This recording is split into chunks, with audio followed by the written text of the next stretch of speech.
Mithila recording studio Bihar Sharif.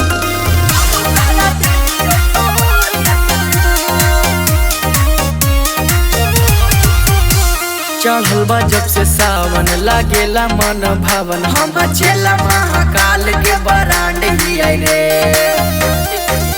मार के चिलमा में सोटा पेन्ही गेरुआ लंगोटा, अपन एरिया के हमें टसान ही आई रे। बाबा के रे चेला ही आई नहीं डरवे, सबका से पहले जल हम ही ढारवे। गांजा भांग पी के बनैबै जतरा, चालू कर देलियो कवार यात्रा। ए बाबा चालू कर देलियो कवार यात्रा।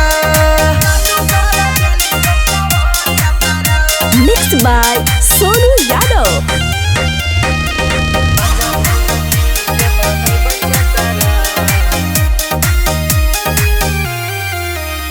रहिया में चलला से थकबै रे नहीं, ले ले रहबै कंधावा पकड़ रे।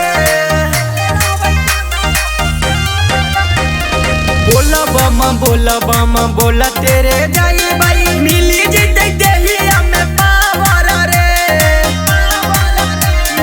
लंदा के बम रंगदार ही रे, पूरा महफिल के सारादार ही रे।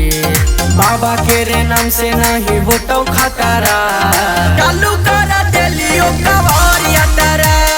चालू कर देलियो कवार यात्रा।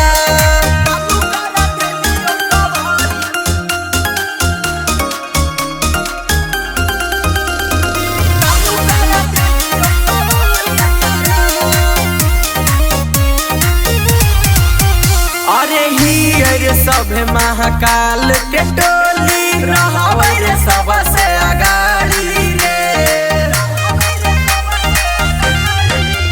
अरे पहिला सोमारी के देवा घर जाके, करबै रे हमें जलधारी रे।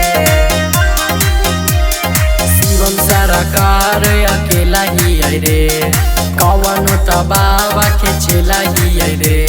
हमारो पलटू जीवन के पतारा, चालू कर देलियो कवा।